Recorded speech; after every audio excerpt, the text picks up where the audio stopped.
Почитувани, локалната власт на општина Кочани, предводена од ВМРО ДПМН, продолжува со реализацијата на зацртаното согласно ветените проекти во изборната програма 2013-2017 година.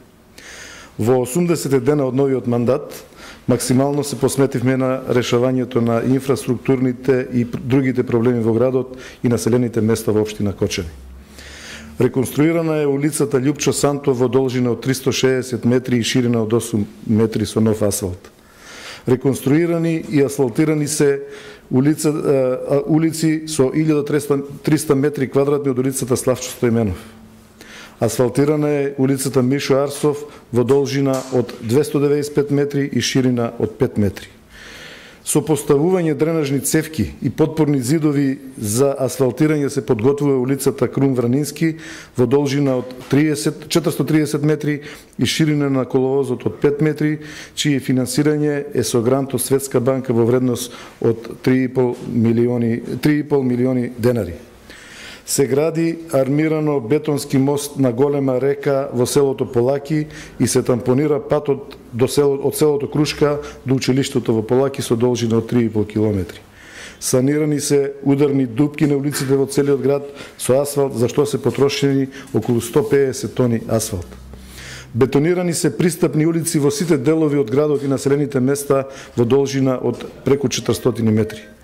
Изградена е канализацијска мрежа на улиците 14-та бригада во селото Оризари на 1 мај, Асном, Марко Цепенков и Маршал Тито, а ја менуваме канализацијата на улицата Стево Теодосиевски во централното градско подрачје. Се отпочна долго очекуваната изградба на канализацијата во село Нивичани. Преуреден е тротоарот покрај кејот на Кочанска река во градскиот парк, поставени се нови клупи со нови канделабри, целосно ново уредување. Почитувани сограѓани, со комуналното јавно предпријатие Водовод работиме на подобрување на квалитетот на услугите кон корисниците, но и на заштеда на електрична енергија, стабилност на системот и зголемување на количините на вода за пиење.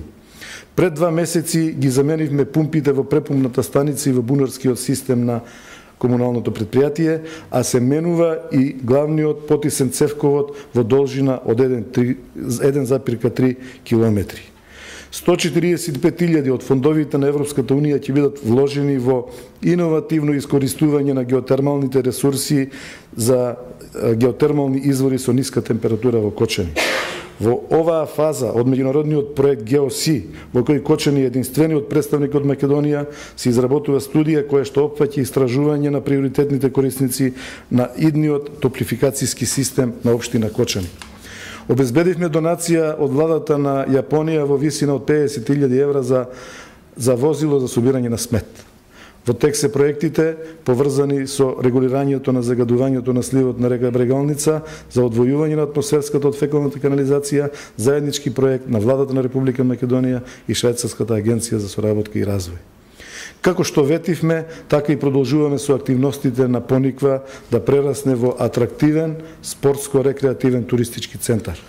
Таму со 1 милион евра од владата преку МЕПСО се гради терен за зимски спортови, за сноуборд паркови и патеки за скијање. Поставено осветлувањето, се гради мала акумулација за машините за вештачки снег. Од форумот во заедниците регионално обезбедивме асфалтирање на делницата од паркингот до манастирот Свети Василий во должина од повеќе од 1 километар, а општините континуирано продаваат плацеви за викенд куќички, комерцијални и угостителски објекти. Продажбата на земјиштето во лесна индустрија со цел да создадеме услови за нови инвестиции, а во континуитет се реализира легализацијата и планското уредување во општината. По неколкудецениска пауза реализиравме авионско прскање против комарците, а ќе се заложиме тоа да биде една општа практика за воиднина во целата општина. Драмскиот аматерски фестивал ДАФ, извориштето на нашиот професионален театар, и годинава ја доби поддршката од општината.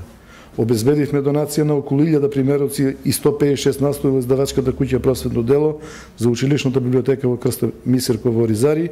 Организиравме бесплатни курсеви по странски јазици и информатика за околу 500 возрастни граѓани на нашата општина.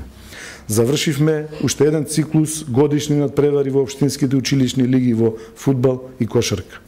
Изминатите неполни 3 месеци го поттикнувавме масовниот спорт со можноста за бесплатно користење на новата спортска сала Никола Карев. Мои сограѓани, ВМРО ДПМН продолжува со напорната работа. Со ваков интензитет на реализација, сигурен сум дека ќе исполниме ветената програма. Вашата дадена одлука од пред неполни 3 месеци нема да ја изневериме. Продолжуваме со голема посветеност кон проблемите и секако пронаоѓање на решенија ќе покажеме дека успесите се достижни само со многу труд, работа и време. Ви благодарам.